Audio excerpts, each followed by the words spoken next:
wow, c'est pas vrai, c'est pas vrai. Mediapart a sorti une enquête compromettante sur Cyril Hanouna, considéré comme le paf du showbiz, le paf de la télé et de l'univers télévisuel. Ça y est, Hanouna, on apprend par Mediapart que ce type-là est un homme dangereux. Est un homme dangereux, non pas parce qu'il est lui, mais par ses méthodes, par sa volonté de garder le pouvoir et de prendre le pouvoir. Vous allez me dire, le pouvoir ne se donne pas, il se prend. C'est pas faux, c'est pas faux. Mais là, on se rend compte qu'il exerce, au-delà de pression, il exerce du chantage, il paye des gens, il est entouré de personnes qui mettent la pression à certains de ses chroniqueurs, à certaines stars qui sont venues dans l'émission de TPMP. On a des témoignages en dessus, en dessous, en veux-tu, en voilà. Bienvenue à tous dans cette vidéo. Bonjour à tous à Bodycap. Ah non, là aujourd'hui, je pense qu'on se régale. On se régale parce que là, Mediapart vient de sortir une affaire, une enquête. Je ne m'attendais pas à ça. Je m'attendais vraiment pas à ça. On a quelques informations et puis après, évidemment, on va se pencher sur le dossier précisément. Alors, Alerte Info donc, a relayé quelques informations. Mediapart vient de relayer une enquête hors norme sur les méthodes de Cyril Hanouna, le manager de Malik Bentala qu'on salue, qui est un acteur, réalisateur, qui fait un peu de one-man show aussi, qui fait aussi quelques vidéos YouTube pour promouvoir ses spectacles. Alors, son manager aurait été tabassé à coups de poing et de casque dans les loges de TPMP suite à un litige avec un producteur de musique. Ils l'ont enfermé dans la loge, seul, puis des hommes de main sont entrés, raconte un ancien membre du staff. Alors moi je peux vous garantir que j'ai déjà fréquenté les studios de H2O Prod à Boulogne-Billancourt, donc les studios de Hanouna, et effectivement ces gardes du corps, ils rigolent pas. Ces gardes du corps ne rigolent vraiment pas. Ils sont toujours casqués, alors je ne sais pas si c'est les gardes du corps en question, mais c'est vrai qu'ils sont toujours casqués, ils sont toujours grosse doudoune, les mains dans les poches, certainement quelque chose dans la mano au cas où il se passe quelque chose. Donc c'est alarmant. C'est alarmant parce qu'on se dit si Cyril Hanouna, il engage des gens qui sont constamment armés, qui sont constamment, qui sont nombreux d'ailleurs. Il n'a pas juste un garde du corps, non, il en a plusieurs, il en a beaucoup. Il est très bien entouré, Hanouna. Donc s'il est très bien entouré, vous savez, c'est parce que derrière, il sait que derrière, il y a des gens qui lui veulent du mal. C'est vrai. Regardez un type comme Lacrim, qui est un rappeur. Il a récemment dit dans une interview, moi je marche seul. Il dit voilà, moi je marche seul parce que je sais ce que je vaux et surtout je sais à qui je dois, avec qui j'ai des problèmes. Il dit voilà, moi je marche seul dans Paris. Donc, alors que le mec c'est un rappeur quand même. Alors que normalement, rappeur, t'es censé avoir une prestance de. Lui, il s'en fout. Il dit ouais, des fois c'est pour la com, mais sinon dans la vie réelle, non. Alors qu'Hanouna, même en dehors du plateau, il a des gardes du corps. Ce qui prouve que il a certainement des ennemis et des ennemis qui peuvent surgir de n'importe où. Et là, on voit effectivement qu'avec les méthodes, et on va continuer dans le dossier, avec les méthodes qu'il utilise, c'est pas étonnant. À mon avis, il dort pas sereinement, Hanouna. Hanouna ne dort pas sereinement. Et vous vous rendez compte pour le pouvoir qu'il veut, ce qu'il est prêt à faire, Hanouna? Ça, c'est juste alarmant. Mettez un like et abonnez-vous, chers amis. Alors, Mathieu Delormeau a été menacé à plusieurs reprises par Cyril Hanouna, après n'avoir pas rigolé à ses blagues, car deux de ses proches étaient gravement malades. On est dans la rue tous les deux comme ça, je te mets en sang, je te le dis.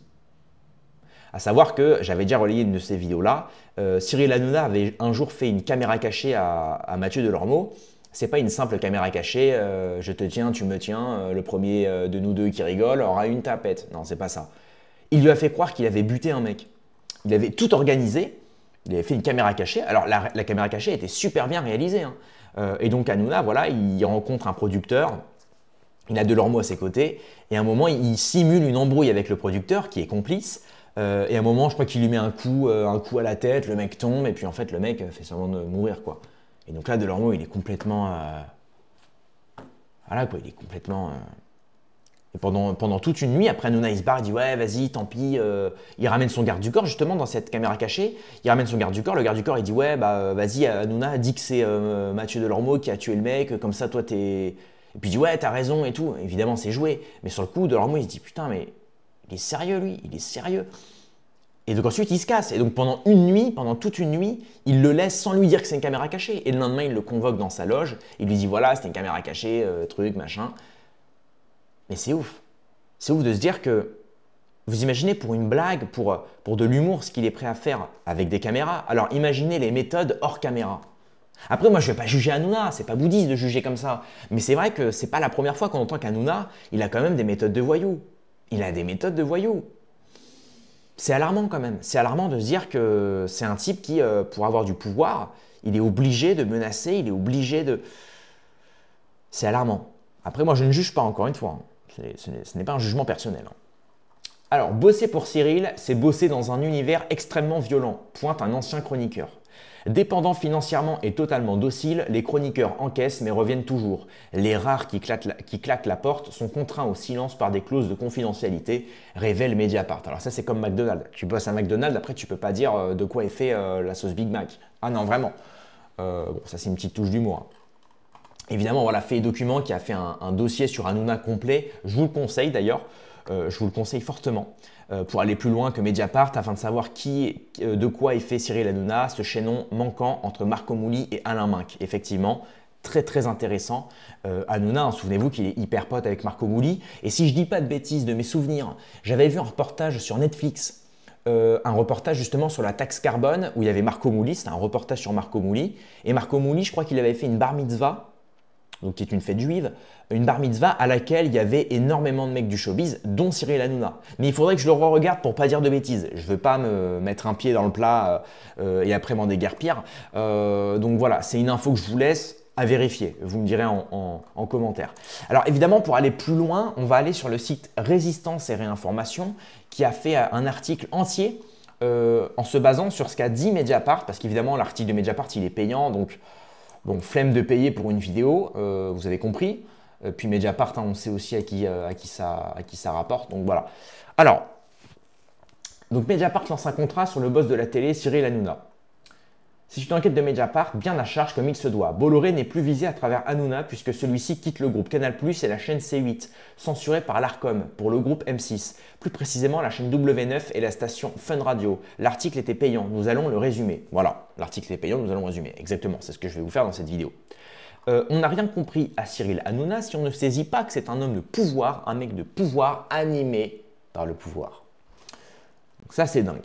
Ensuite, on nous dit, avant lui, De Chavannes, Delarue, Ardisson, Fogiel sont passés à la moulinette médiatico-politique, ce qui n'a pas empêché les politiques de s'y presser. Même si c'est l'émission, son animateur et son principe qui font l'audience, pas les hommes pots. Cyril pèse dans le débat politique et tous les hommes veulent venir. Lionel Stan, directeur général de H2O Prod. Voilà. C'est le directeur de la société de production de Hanouna. À savoir que Hanouna, sa société H2O, elle est en collaboration, il a un associé qui est le fils de Bolloré. Tous les lecteurs de RR sont au courant des méthodes parfois musclées de Cyril qui intimident ses chroniqueurs, authentiques larbins tenus par le fric et parfois des invités récalcitrants. Souvenez-vous de la vidéo que j'avais faite où Hanouna en direct à la radio, à Europe 1, parce qu'il a aussi une chronique chez Europe 1, il était avec Géraldine Maillet qui est une chroniqueuse à Europe 1 et aussi à TPMP. À un moment, elle lui dit, voilà, il parle de liberté d'expression et elle dit qu'elle est clairement pas d'accord avec Hanouna, elle le remet un peu en place. Et là, Hanouna, il s'énerve, il lui dit, oui, bah, d'accord, bah, tu iras travailler avec eux, on verra comment tu vas te démerder sans moi quand tu n'auras plus tes je sais pas combien d'euros que tu touches par mois. Et maintenant, ferme-la, si tu veux parler anglais, va te prendre un Coca Light. Il lui avait dit un truc comme ça. Et je l'avais mis sur ma chaîne, la vidéo avait bien marché d'ailleurs. Et c'est dingue parce que il lui parle comme de la demeure, quoi. Et j'ai envie de dire, là, on a même un rapport de classe. On a un rapport de classe et même de patron salarié. Vous vous rendez compte à quel point le patron, Hanouna, qui singe en fait le patron un peu vicieux, un peu, je veux dire, un petit peu, même voilà, qui a des méthodes musclées, qui n'hésite pas à rabaisser ses chroniqueurs et qui leur rappelle que si ces chroniqueurs-là se rebellent ne serait-ce qu'un tout petit peu, il leur dit, attends, c'est moi qui te paye, donc tu te tais. Tu te tais. C'est comme un maître, tu sais, le chien qui a foutu le bordel dans toute la baraque et qui lui dit « Attends, je te rappelle que c'est moi qui te nourris, le chien. Donc maintenant, tu te tais. Tu t'assois et tu te tais. Tu vois, parce que c'est moi qui te nourris. Donc si tu continues de foutre le bordel, je te nourris plus. Tu vois, c'est les mêmes méthodes. C'est exactement les mêmes méthodes. Donc, et c'est assez marrant. Donc j'espère entendre la gauche là-dessus. Elle qui promeut toujours le côté social, j'espère qu'on va les entendre parce qu'on a besoin d'eux. Hein. Au lieu de parler des conneries de sociétales et des drag queens, ce serait marrant qu'ils parlent un petit peu des sujets qui fâchent. Alors, je vais vous agrandir ça comme ça pour que vous puissiez un petit peu mieux voir l'article. faut que vous puissiez lire en même temps que moi, même si je résume très bien avec ma belle voix suave, mais bon. Alors, plusieurs enquêtes ont raconté en détail la violence du système Hanouna, obsédé par lui-même, ses audiences et l'idéologie de Vincent Bolloré. Plusieurs personnalités, Alain Chabat, Julien Cazard, Nico Saliagas, Michel Simès, Yann Barthès, Arthur, ont été menacés ou insultés sans que Cyril Hanouna soit jamais inquiété. Et ça, c'est très vrai.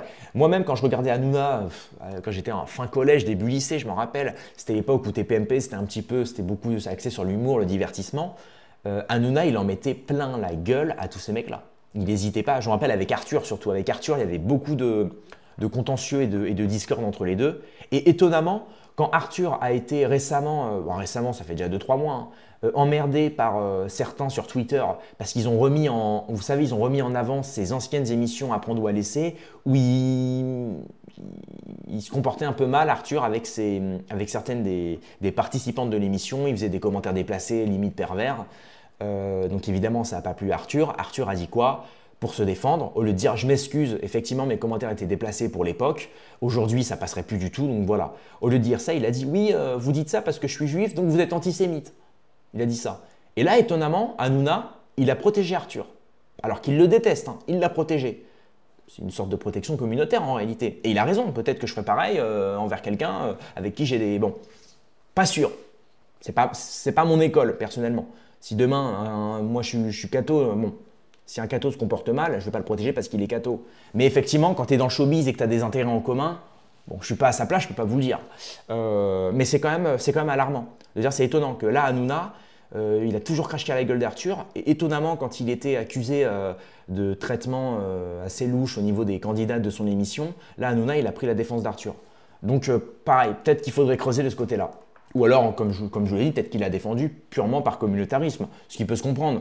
Bon, bah voilà, les deux sont de la même religion, les deux sont d'ailleurs, je crois, Arthur, il est marocain, je crois, Hanouna, il est tunisien, donc peut-être qu'il y a une sorte de fraternité maghrébino-juive, je ne sais pas, ou judéo-maghrébine. Bon, pareil, il faudrait creuser. Après, on ne va pas faire d'amalgame. Alors, vous ne savez pas qui est Cyril Hanouna, qui sont ses amis, de quoi ils sont capables, à quel point il fait peur à tout un tas de gens. Prévenez l'un d'entre eux en 2021 lorsque Le Monde enquêtait sur lui. Alors c'est marrant parce qu'il faut comprendre que Hanouna il fait pas peur. Hein. Hanouna c'est pas lui qui fait peur, c'est les méthodes qu'il utilise, les gens avec qui il traîne, les gens qui l'emploient et surtout par quels moyens il est prêt, à utiliser et à exercer pour vous mettre la pression et vous faire redescendre. Parce que lui, en lui-même, Hanouna, il fait peur à personne. Souvenez-vous des émissions de TPMP, de quelques extraits de TPMP. Bon, moi, je fais pas trop de montage, j'aurais pu vous les mettre, mais je fais pas trop de montage. Les émissions où des fois, il y a des mecs qui, vous savez, qui sont assis dans le public dans son émission et qui se lèvent d'un coup, qui vont vers lui. Ah, Cyril, je suis fan. Matez-vous quelques extraits là. C'est arrivé, vous regardez sur TikTok ou sur Twitter, regardez la tête d'Hanouna. Il se chie dessus, le mec. Il se chie dessus, le mec. Il y a un mec qui sort, Hanouna, Hanouna, tout de suite il est comme ça, il recule, il a peur, il voit que ses gardes du corps avancent, et là d'un coup il fait qu'est-ce qu'il y a, qu'est-ce qu'il y a? Et regardez bien, c'est hilarant. Donc pour vous dire, Hanouna, après c'est normal, un mec qui surgit du public, qui te saute dessus, t'as peur, c'est normal. Mais c'est marrant de voir que tout d'un coup il a peur, et dès que ses gardes du corps sont là, il fait le kékos, vous savez. C'est un petit peu comme... Vous savez, à l'école, quand il y a la petite victime du groupe, tu sais, qui a peur, et puis dès qu'il y a ses potes de troisième ou dès qu'il y a les grands frères qui viennent, tout de suite, il fait le... Ouais, mais quand tu traînes tout seul, par contre, on te fait redescendre, tu vois. Et donc, c'est assez marrant. C'est un peu la même méthode. C'est vraiment ces types-là un peu teigneux, un peu qui se la racontent, mais uniquement quand ils sont bien entourés. Quand ils sont seuls, souvent, voilà. Ils essaient de te mettre la pommade. Enfin après, je ne dis pas que c'est les méthodes d'Hanouna, je ne porte aucun jugement, encore une fois, hein, parce que bon, on ne sait jamais ce qui peut arriver. Mais voilà, c'est pour vous dire, c'est pas Hanouna en lui-même qui fait peur, c'est les méthodes qu'il utilise, hein, je veux dire. Ensuite, on avait « Je préfère vraiment rester éloigné de Cyril et de sa bande, ne me citez jamais », implore à Mediapart l'un de ses anciens chroniqueurs. Ah, là c'est un ancien chroniqueur, donc il n'y en a pas beaucoup des anciens. Je crois, il y a Thierry Moreau. Si c'était Moreau. Si c'était un Thierry, je ne sais plus si c'était Moreau. On a Courbet, on a Delormeau, on a Castaldi, je crois qu'il n'est plus non plus à TPMP. Enfin bref, tous ces types-là. Donc il n'y en a pas beaucoup, hein, parce que la plupart sont restés à TPMP. Parce que, voilà, comme je vous l'ai dit, il tient les gens par le fric. D'une certaine manière, est-ce que c'est vraiment éthique? Est-ce que c'est une manière dont un patron doit Je sais pas, je sais pas. L'autre fois, j'avais vu un tweet de... je sais plus comment il s'appelle.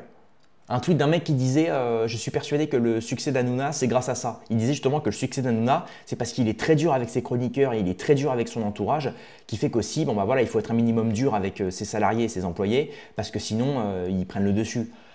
Ah oui et non, je veux dire, je pense qu'on peut travailler dans un milieu éthique, comme ça les gens n'ont pas la boule au ventre en allant au travail, tout se passe bien, et puis après, il faut montrer aussi à ses employés quand ils franchissent la limite. Mais là, je veux dire, excuse-moi, pareil avec Guénolé. Guénolé qui dit, quand Cyril lui dit la ferme, il dit non, tu me dis pas la ferme. Et il dit qu'est-ce qu'il y a, vas-y, va-t'en. Bah non, normalement, voilà, ton employé te dit qu'il aime pas que tu lui parles mal. Bon voilà, tu t'excuses et puis voilà, bon bah ouais, je referai pas ça, mais par contre toi, truc machin. C'est comme ça qu'on règle les conflits. On les règle par la discussion, on les règle pas par les rapports de force. On n'est pas dans un conflit de guerre, on n'est pas dans un... Je peux comprendre qu'il faille utiliser la force par moment, mais pas dans ça, quoi, pas dans une pauvre émission d'actualité en plus, excusez-moi, hein, franchement. Donc lui ne me fait pas peur, après tout son groupe, toute son organisation, je sais qu'ils sont capables de coup fourrer, voilà. Et ça c'est ce que dit Booba, c'est pas personne, hein. Booba c'est 1m95, sénégalais habitant à Miami, tu vois, le mec pèse, il te dit quand même qu'il n'a pas peur d'Hanouna, mais que par contre son entourage, ils peuvent te la mettre à l'envers. Donc pareil, de qui il parle? Est-ce qu'il parle de ses vigiles? Est-ce qu'il parle des gens pour qui il roule? Est-ce qu'il parle des... Pareil, il faudrait renseigner un petit peu le... Il faudrait creuser le sujet. Alors, voilà, donc ensuite on a la meute soumise, voilà, donc Cyril a des ambitions présidentielles, il a durci son jeu. Pas question qu'un chroniqueur malheureux vienne faire foirer la campagne. Bon, ça c'est les rumeurs. Vous verrez, je vais sortir une vidéo, je ne sais pas si je l'ai déjà postée ou pas, c'est sur ses relations avec Tiffaine Ozière. Apparemment, Hanouna sera avec Tiffaine Ozière. Et vous vous rendez compte que lui qui dit tout le temps ouais, je suis un contre-pouvoir, mon émission elle déplaît à l'oligarchie, elle déplaît au pouvoir en place, à Hanouna, à Macron et à l'Élysée, etc. Bon, excuse-moi, si tu sors véritablement avec Tiffaine Ozière, qui est la fille de la femme du président, t'es tout sauf un contre-pouvoir, mon pote, hein. Je veux dire, c'est comme si De Gaulle sortait avec la fille de Eva Braun, la femme d'Hitler. Je veux dire, pour le coup, excuse-moi, t'es pas un modèle de résistance. Si tu sors avec la fille, tu sais, la fille de la femme du dictateur allemand. Je veux dire, dans ce cas-là, au contraire, hein, c'est bizarre, tu vois. Ou alors tu essaies de nous faire... Ah, non, c'est louche. Moi, je pense que justement, Hanouna, avec cette fuite-là concernant Tiffaine Ozière, ça prouve bien que Hanouna a des ambitions présidentielles et qu'il essaie de se rapprocher du pouvoir macroniste pour essayer d'avoir une place. Et ça commence par, vous savez, ça commence par ministre de l'Éducation ou ministre quelque part, et ça finit par concurrencer... vous savez, c'est l'arroseur arrosé finalement. Hein. C'est un peu ça. Ou c'est l'élève qui remplace le maître. Pourquoi pas, hein, après tout, hein. Vous savez, dans 2 ans, c'est déjà les élections. Hein. Et on sait que Macron ne peut pas se représenter. Donc, il y en a plein qui vont essayer de lui prendre sa place. Hein. Bah, logique. Et encore plus si Macron, qu'est-ce qu'il va faire Macron après la présidentielle? Est-ce qu'il ne va pas aller à la Commission européenne, par exemple? Si tu as Macron dans ta poche, alors qu'il est à la Commission européenne, quand on sait aujourd'hui que toutes les nations n'ont plus de pouvoir, le pouvoir en France, tu l'as pas en réalité. Le pouvoir, il est à Bruxelles, le pouvoir, il est à Washington. Tu vois? Donc si tu sais que tu es président ou tu es ministre et que ton pote, c'est Emmanuel Macron, qui lui sera potentiellement à la Commission européenne, Macron, von der Leyen, c'est les deux qu'il faut avoir dans la poche. Hein. Ah bah bien sûr. Attendez, faut comprendre un peu comment fonctionne la politique, les mecs. Hein. Donc pas question qu'un chroniqueur malheureux vienne faire foirer la campagne, ça on a lu, voilà.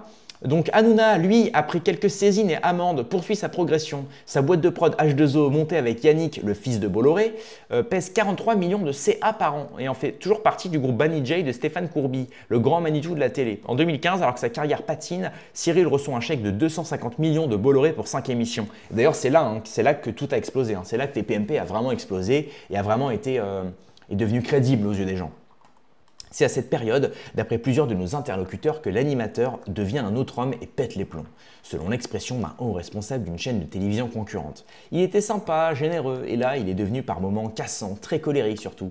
À Europe 1, qu'il quitte en juin 2016 au bout de 3 années de présentation des Plaignants plats, il ne laisse pas que de très bons souvenirs. Quand on est dans son équipe, on est sous son emprise, se souvient un de ses anciens collaborateurs. C'est Versailles sous l'Ancien Régime, la contestation n'y a pas sa place. C'est dingue, c'est dingue. Donc pareil, fort du soutien du milliardaire breton, Cyril Hanouna se croit-il devenu intouchable. Assommé de SMS de l'animateur et de messages vocaux menaçants, Cazard dépose une main courante. Ramsey, qui intervient alors régulièrement dans 20h Foot sur iTélé, devenu CNews, se fait aussi insulter au téléphone. « Je vais venir te défoncer, tu ne sais pas qui je suis, viens on s'explique, t'es fini !»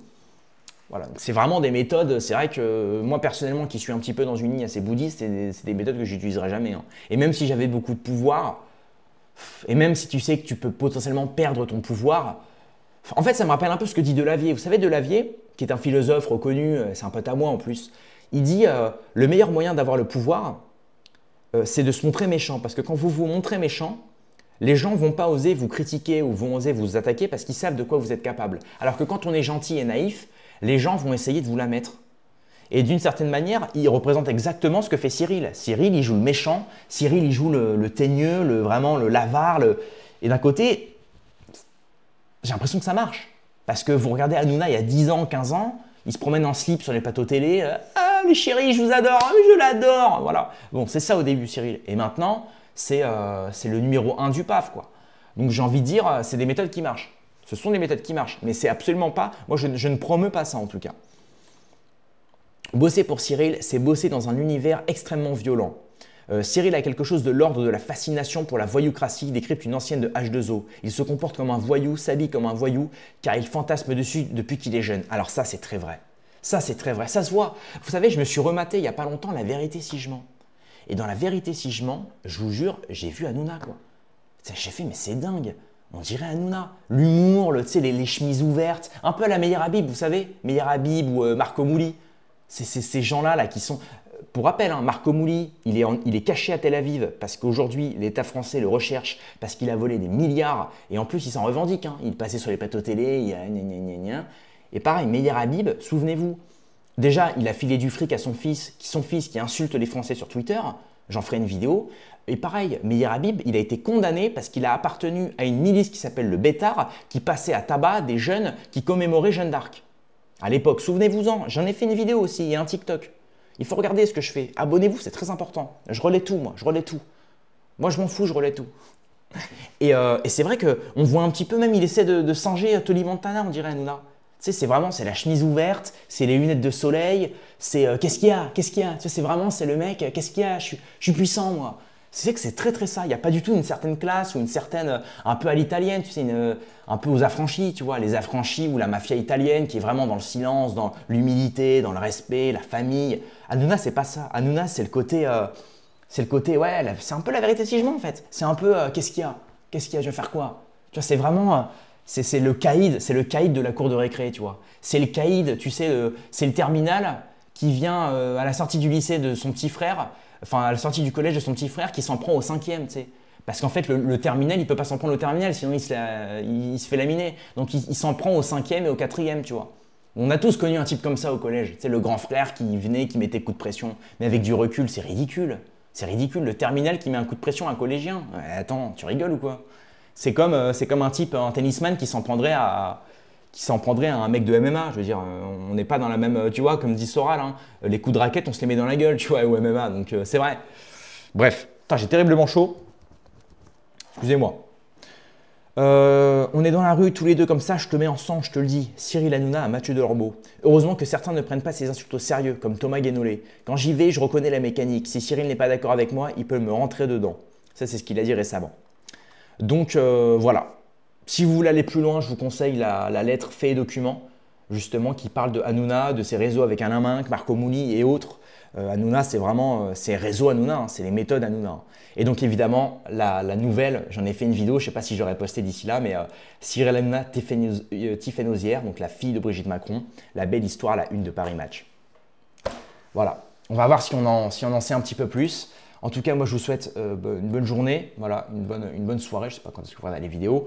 Abonnez-vous, mettez un like. Pour ceux qui veulent prendre l'abonnement, voilà, c'est ici, 4,99. Il y a plein d'abonnements maintenant. J'ai mis celui à 2,99, 4, 9 et 15. Voilà, faites-vous plaisir les amis. On est 38, bientôt 50 membres, ça me ferait plaisir. Et bientôt 60 000 abonnés. Hein, Mazel Tov, Inch'Allah.